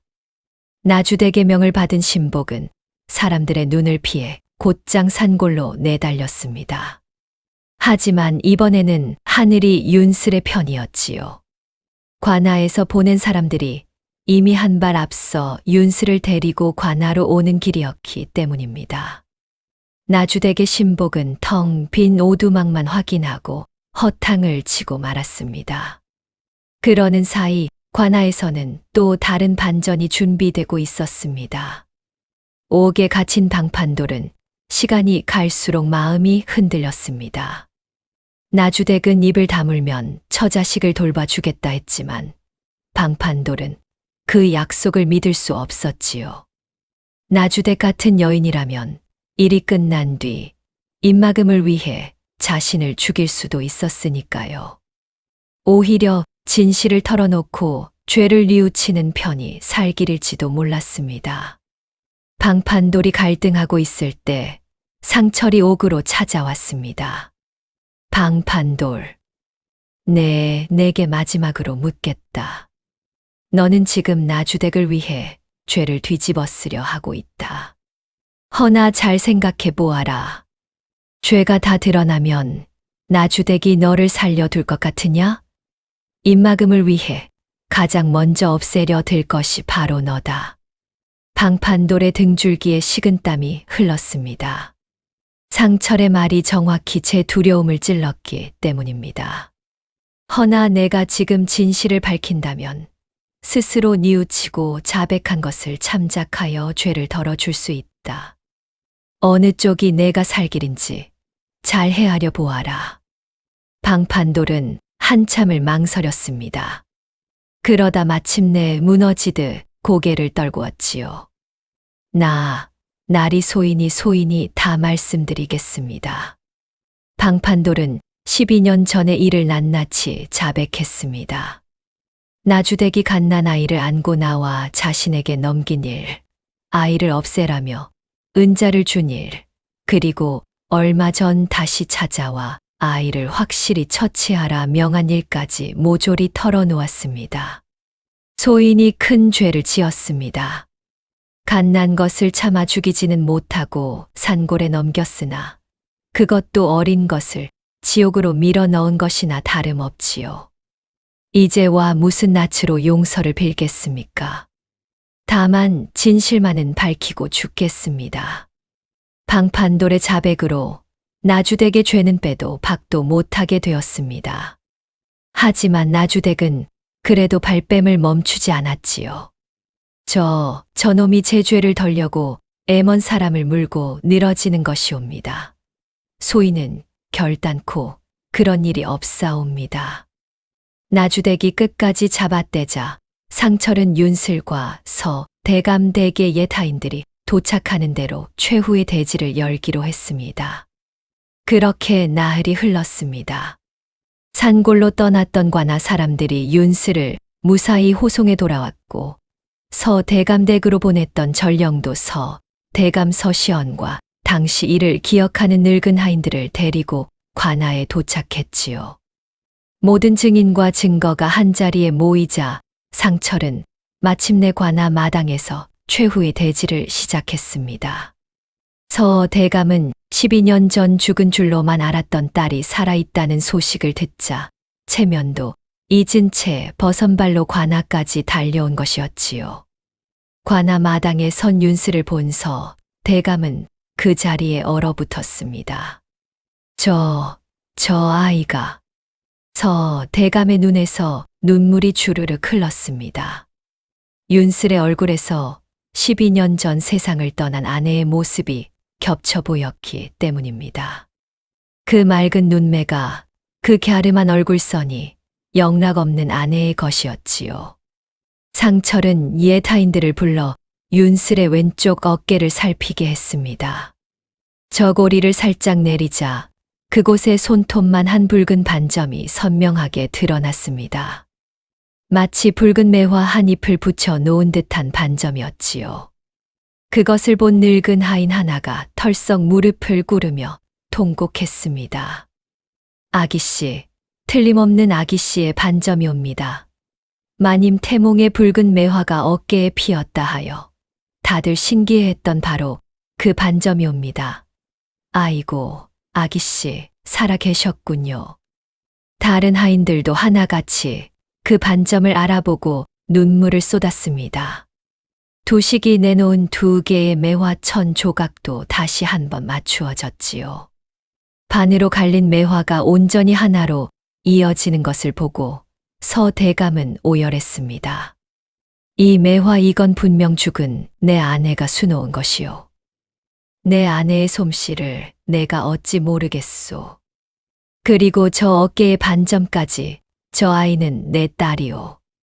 12년 전 잃어버린 내 딸이 틀림없소. 이제 진실은 태양처럼 명백해졌습니다. 2개의 매화천 조각, 어깨의 붉은 반점, 유모 점례의 증언, 예타인들의 대질, 그리고 방판돌의 자백까지. 하나하나가 겹겹이 맞물려 나주댁의 죄를 남김없이 드러냈지요. 나주댁의 얼굴이 마침내 사색이 되었습니다. 더는 빠져나갈 구멍이 없었으니까요. 하지만 나주댁은 그 순간까지도 죄를 인정하지 않으려 했습니다. 아니옵니다. 저것은 다 꾸며낸 것이옵니다. 소희는. 바로 그때였습니다. 관아 한켠에서 지켜보던 어린 재우가 더는 견디지 못하고 앞으로 뛰어나왔습니다. 그만하세요, 어머니. 재우의 외침에 모두가 놀라 그 아이를 바라보았습니다. 재우는 온몸을 떨며 그러나 또렷한 목소리로 말을 이었습니다. 제가 다 들었습니다. 어머니께서 방에서 혼잣말 하시는 걸 들었어요. 12년 전에 갓난아이를 없애버렸다고, 이번엔 확실하게 끝을 봐야 한다고 하셨잖아요. 저는 어머니가 그런 무서운 일을 하셨다는 걸 알고도 무서워서 아무 말도 못했습니다. 하지만 이제는 더 이상 숨길 수가 없어요. 재우의 두 눈에서 눈물이 뚝뚝 떨어졌습니다. 어린 것이 제 어미의 죄를 증언하는 그 모습에 관아에 있던 모든 사람이 숙연해졌지요. 어머니, 저 누님은 아무 잘못도 없어요. 12년을 벙어리로 팔려다니며 얼마나 고생하셨겠어요. 그런데 또 없애려 하시다니요. 저는 그렇게까지 해서 물려받는 재물 하나도 갖고 싶지 않아요. 재우는 윤슬에게 다가가 그 앞에 섰습니다. 그러고는 떨리는 목소리로 처음으로 그 말을 입에 담았습니다. 누님 죄송합니다. 정말 죄송합니다. 저는 아무것도 몰랐어요. 윤슬은 소리 없이 눈물을 흘리며 어린 재우의 손을 가만히 잡아주었습니다. 원망하는 마음보다 이 어린 동생이 용기를 낸 것이 고마웠기 때문이지요. 친아들마저 제 죄를 증언하자 나주댁은 그 자리에 털썩 주저앉고 말았습니다. 12년을 쌓아 올린 거짓의 탑이 마침내 와르르 무너져 내린 것이었습니다. 서 대감은 딸에게 다가가 떨리는 손으로 아이를 끌어안았습니다. 내 딸아, 내 딸아. 이 아비가 너를 알아보지 못하고 12년을 헛되이 보냈구나. 미안하다. 정말 미안하다. 윤슬은 아버지의 품에서 소리 없이 흐느꼈습니다.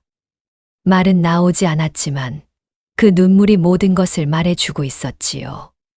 두식은 그 광경을 멀찍이서 지켜보며 조용히 눈물을 훔쳤습니다. 되었다. 되었어. 이제야 제자리를 찾았구나. 그렇게 윤슬이 잃어버린 아버지의 품으로 돌아간 뒤 이제 남은 것은 죄를 지은 자들에게 합당한 심판을 내리는 일이었습니다. 관원 상철은 모든 증거와 증언을 낱낱이 정리하여 나주댁의 죄상을 조목조목 밝혔습니다. 나주댁은 들으라. 너는 12년 전 서대감가의 몸을 의탁한 처지로서 은혜를 원수로 갚았다. 가 태어난 이댁 따님을 몰래 안고 나와 거간꾼에게 팔아넘겼고 아이가 병으로 죽었다는 거짓 소문을 퍼뜨려 온 집안을 속였다. 그것도 모자라 근자에 그 아이가 살아있음을 알고 다시 없애려 하수인을 보냈으니 그 죄가 하늘에 사무친다. 나주댁은 넋이 나간 채 고개를 떨구고 있었습니다. 이제는 변명할 기력조차 없었지요. 내가 이 모든 악행을 저지른 것은 오직 내 아들에게 이 집안의 재물과 이름을 물려주려는 욕심 때문이었다. 허나 보아라. 내 욕심이 결국 무엇을 낳았느냐. 내 죄를 세상에 밝힌 것은 다름 아닌 내 아들이었다. 내가 그토록 아끼던 그 아들이 내 죄를 더는 견디지 못하고 진실을 말한 것이다. 그 말에 나주댁이 고개를 들어 재우를 바라보았습니다. 재우는 눈물이 그렁그렁한 채로 그러나 피하지 않고 어머니를 마주 보았지요. 나주댁의 입에서 마침내 회한의 신음이 터져 나왔습니다. 내가 어리석었구나. 재물이 무엇이라고 이름이 무엇이라고 죄 없는 어린 것을 그리 모질게 내쳤단 말인가. 내 욕심이 결국 내 아들의 눈에 피눈물을 흘리게 했구나. 나주댁은 그제야 제 죄를 인정하고 통곡했습니다. 하지만 미우침이 죄를 없애 주지는 못하는 법이지요. 상철은 나주댁과 거간꾼 방판돌, 하수인 바우에게 각각 죄에 합당한 벌을 내렸습니다. 나주댁은 사대부가의 안주인 자리에서 쫓겨나 먼 곳으로 유배되었고, 방판돌과 바우 역시 옥에 갇혀 지은 죄값을 치르게 되었지요. 다만 방판돌은 스스로 뉘우치고 진실을 밝힌 것이 참작되어 목숨만은 건질 수 있었습니다. 관아 마당에 모여든 구경꾼들은 저마다 통쾌해하며 손뼉을 쳤습니다. 그럼 그렇지. 죄를 짓고 어찌 벌을 안 받겠는가. 불쌍한 건 저 어린 따님일세. 12년을 벙어리로 팔려 다녔으니 그 고생을 어찌 말로 다 하겠나. 그래도 이리 살아 돌아와 제자리를 찾았으니 하늘이 무심치 않으신 게지. 서 대감은 딸을 데리고 집으로 돌아왔습니다. 12년 전 텅 비었던 안방에 마침내 잃어버렸던 딸이 돌아온 것이었지요. 서 대감은 딸에게 어머니가 지어두었던 본래의 이름을 되찾아 주려 했습니다. 하지만 윤슬은 고개를 저으며 두식이 지어준 그 이름을 손짓으로 가리켰습니다. 물 위에 부서지는 잔물결, 윤슬이라는 이름을 말이지요. 윤슬이라 그 늙은 약초꾼이 지어준 이름이라 하였느냐. 좋다. 그 이름이 너를 살렸으니 그 이름으로 부르마. 서 대감은 두식을 집으로 청하여 극진히 대접했습니다. 노인장. 그대가 아니었다면 내 딸은 영영 세상에 묻혔을 것이오. 그대는 내 딸의 목숨을 구한 은인이오.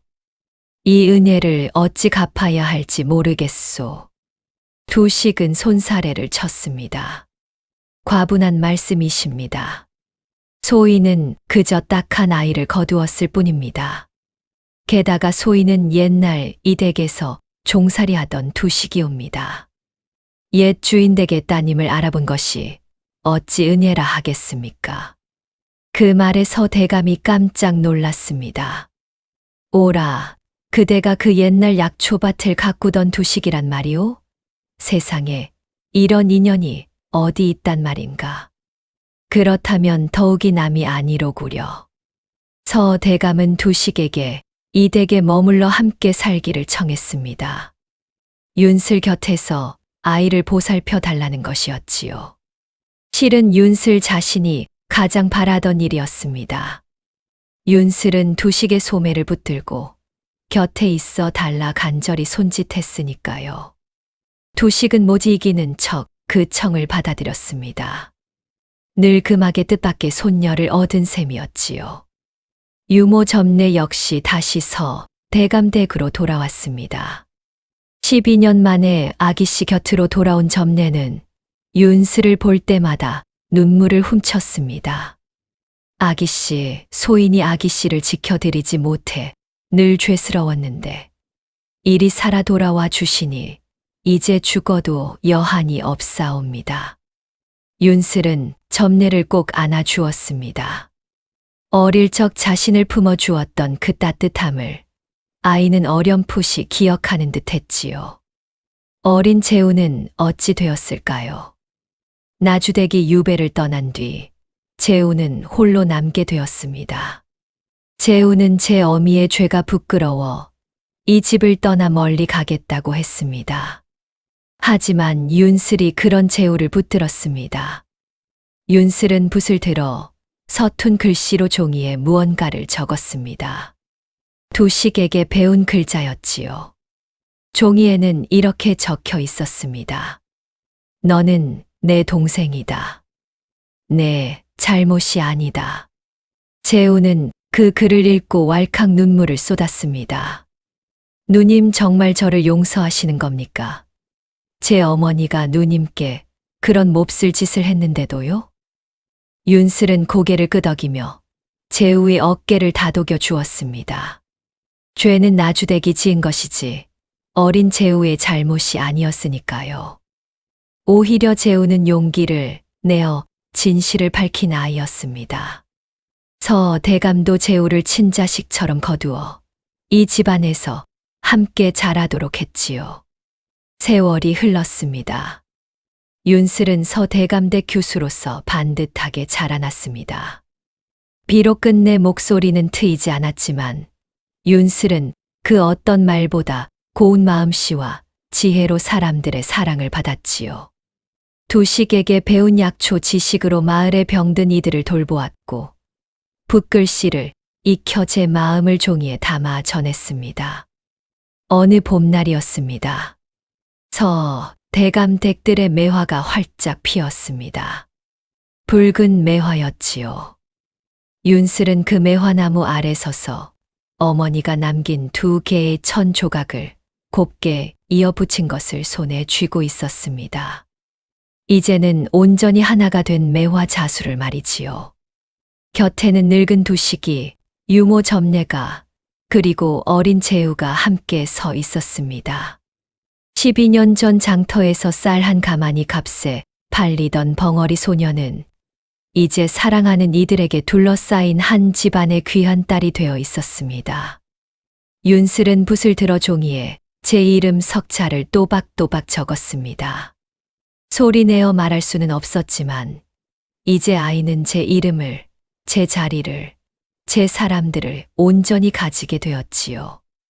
두식이 그런 윤슬을 흐뭇하게 바라보며 나직이 중얼거렸습니다. 그래, 참된 핏줄은 말로 우기는 것이 아니라 몸이 먼저 아는 법이지. 그리고 참된 사람의 값어치는 입에서 나오는 말이 아니라 마음에서 나오는 것이니라.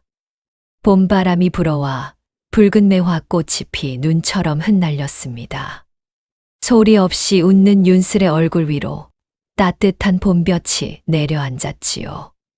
말 못하는 어린 소녀 하나가 세상의 온갖 모진 풍파를 겪고도 끝내 제자리를 찾아 환하게 웃기까지의 이야기였습니다.